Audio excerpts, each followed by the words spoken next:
नमस्कार दोस्तों, स्वागत है आप सभी का आपके अपने YouTube चैनल नॉलेज पंडित पर। मैं इस वीडियो में साइंस के 50 एमसीक्यू क्वेश्चंस आपके लिए लेकर आया हूं।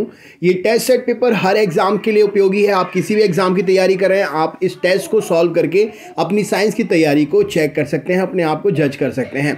तो वीडियो पूरा देखिए, अटेम्प्ट करिए मैक्सिमम क्वेश्चंस, और जितने भी आप अटेम्प्ट कर पाते हैं 50 में से उतने कितने सही हैं, इससे आपको आपकी तैयारी पता चल जाएगी। अगर आप हमारे चैनल पर नए हैं तो सब्सक्राइब ज़रूर करिएगा, और हाँ दोस्तों, वीडियो अच्छा लगे तो लाइक करिएगा।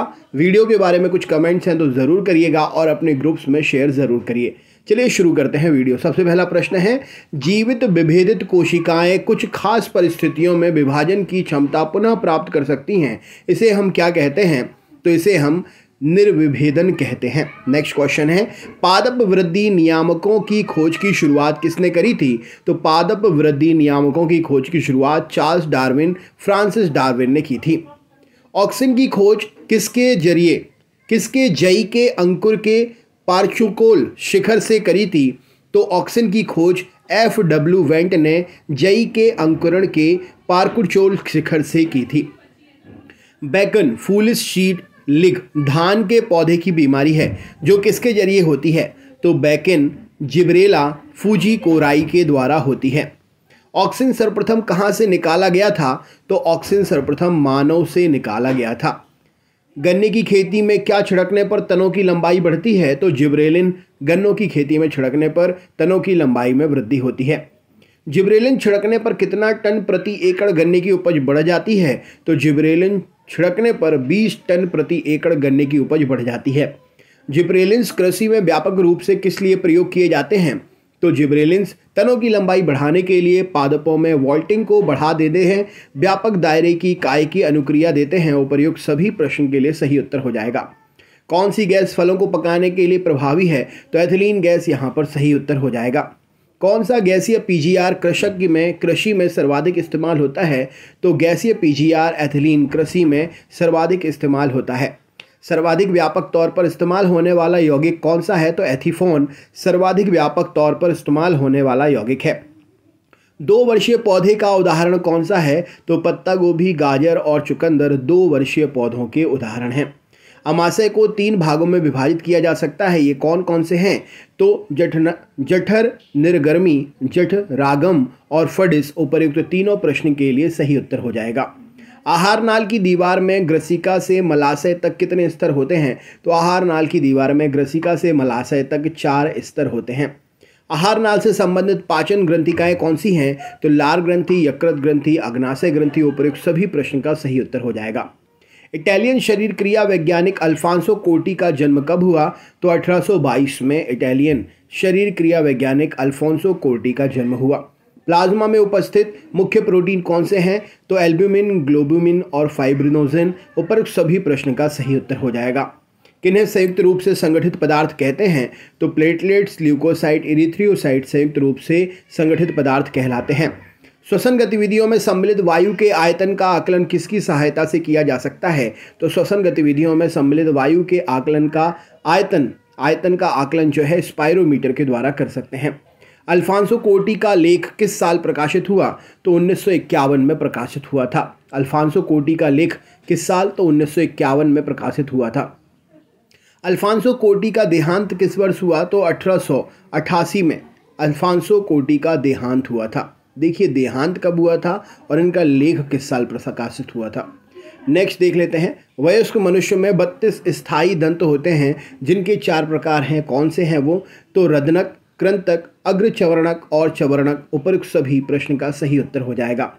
जीभा किसके जरिए मुख गुहा के आधार से जुड़ी होती है? तो फ्रेनुलम के द्वारा जीभा मुख गुहा के आधार से जुड़ी होती है।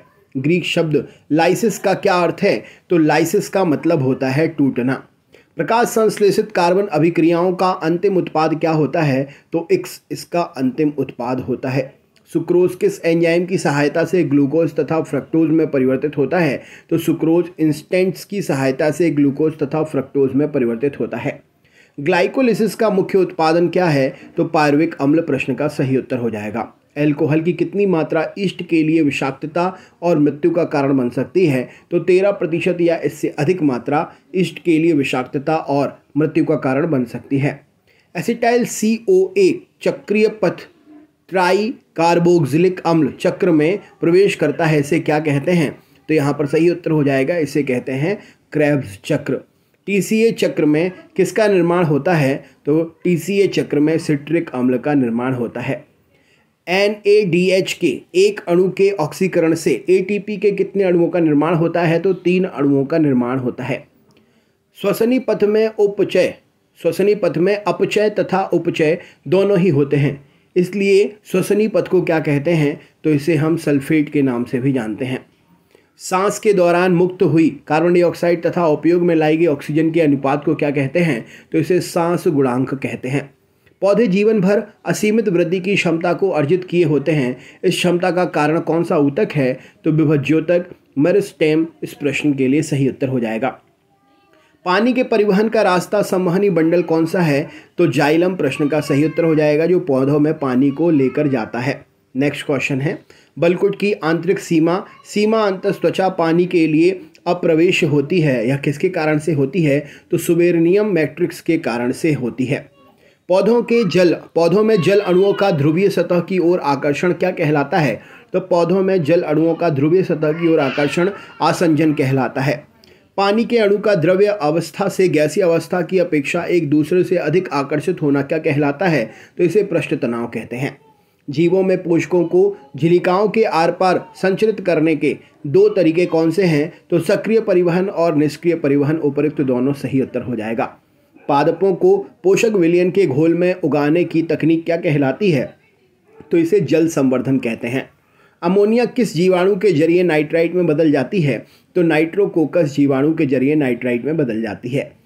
डीनाइट्रीकरण प्रक्रिया किस जीवाणु के जरिए संपन्न होती है? तो डीनाइट्रीकरण प्रक्रिया थायोबेसिलस और स्यूडोमोनास ऑप्शन नंबर सी उपयुक्त दोनों के जरिए संपन्न होती है।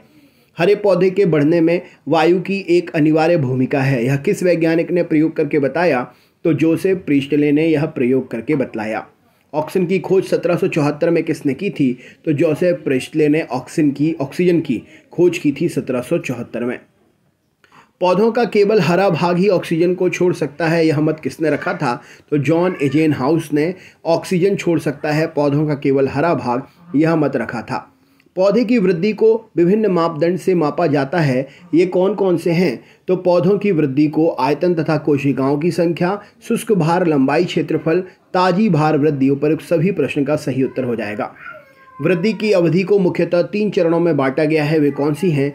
तो परिपक्वता, दीर्घीकरण और विभज्योतकीय, उपयुक्त सभी ये चरण हैं। नेक्स्ट क्वेश्चन है, समय के प्रति वृद्धि के मापदंड को नियोजित करते हैं तो कौन सा वक्र पाते हैं? तो हम एस आकृति का वक्र पाते हैं। तो दोस्तों ये थे 50 क्वेश्चन साइंस के। कैसा लगा वीडियो कमेंट करके ज़रूर बताएं। हाई लेवल के क्वेश्चंस हैं, अगर आपने अच्छी तैयारी की है तो ही इनमें से अधिकतर आपसे बने होंगे। अगर आपसे नहीं बने हैं तो पढ़ लीजिए, इससे पहले वाली सीरीज़ देख लीजिए। 200 क्वेश्चन 50 क्वेश्चन के बहुत सारे वीडियो अपलोड हैं, तो आप उन सभी को देखकर अपने साइंस को एक बार अच्छा कर सकते हैं अगर ज़्यादा गलत हो रहे हैं आपके। तो मिलते हैं नेक्स्ट वीडियो में। वीडियो से संबंधित कोई भी जानकारी चाहते हैं तो कमेंट ज़रूर करें, सब्सक्राइब करें, लाइक करें अगर अच्छा लगा है वीडियो तो। मिलते हैं नेक्स्ट वीडियो में। बहुत बहुत धन्यवाद।